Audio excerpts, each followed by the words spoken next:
well, the Himalayas, basically. Okay, let's get into that cultural side. Our sources talk about this really deep history where Hindu and Buddhist traditions seem to mix in maybe unexpected ways. Oh, absolutely. It's Uh, quite fascinating. It takes Swayambanath, people often call it the monkey temple. right. You actually find Hindu temples and Buddhist stupas like right there together in the same complex. It's pretty common to see people from both faiths praying at the same spots. Mm. It really shows this unique religious harmony. Wow, that's quite something. And this history, you really see it reflected in the UNESCO World Heritage Sites, too. There are 7 of them just within the city. 7. That's incredible. So that includes things like Pashupanath Temple, Buddhanath Stupa. Exactly. And the Durbar squares. Oh yeah, the Durbar Squares, Kathmandu, Patan, Bhaktapur. Those are the ones. They were the old royal palaces, essentially. Hmm. Amazing Nuwari architecture, just packed with history and cultural weight. So beyond the history, it sounds like a real melting pot of people, too. It really is. You've got a whole mix of ethnic groups. The Nuers are the original inhabitants of the valley, so they're very prominent. Okay.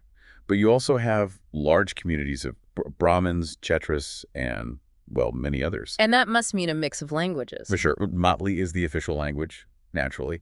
But Nuwari is still widely spoken, especially among the newer community. And then, English is pretty crucial for business and, of course, tourism. Right, so that mix of local languages plus English, it paints a picture of a city that's like deeply rooted but also looking outwards. Exactly. Which, definitely feeds into its economy. Which is the main engine for Nepal, isn't it? The economic center. It definitely is. Tourism is huge, obviously, but also trade and a growing service sector, too.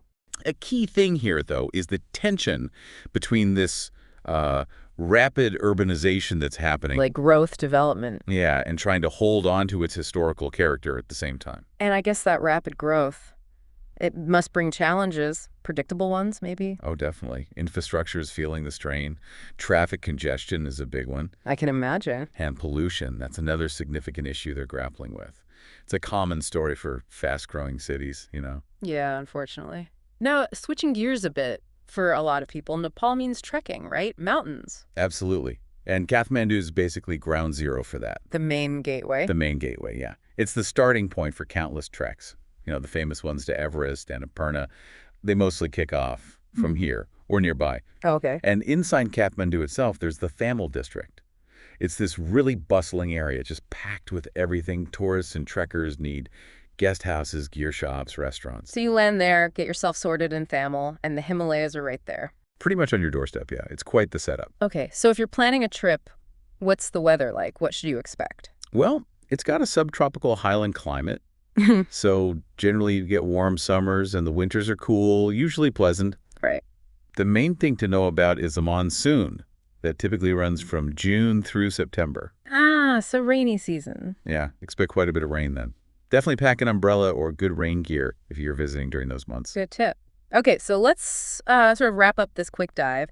Kathmandu is clearly this fascinating mix, isn't it? Ancient culture meets modern development. Absolutely. You've got these incredible World Heritage sites, this really diverse population. And it's the essential starting point for exploring those massive mountains. Yeah.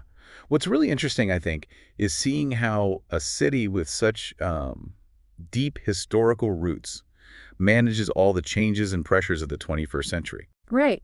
And that actually leads perfectly to a final thought for you, the listener. Considering Kathmandu's incredibly rich history and the rapid growth it's experiencing now, how can the city effectively balance preserving its unique cultural heritage with those, inevitable demands of modernization going forward? It's a tough balance to strike. It really is. Something to think about. Thanks for joining us for this deep dive.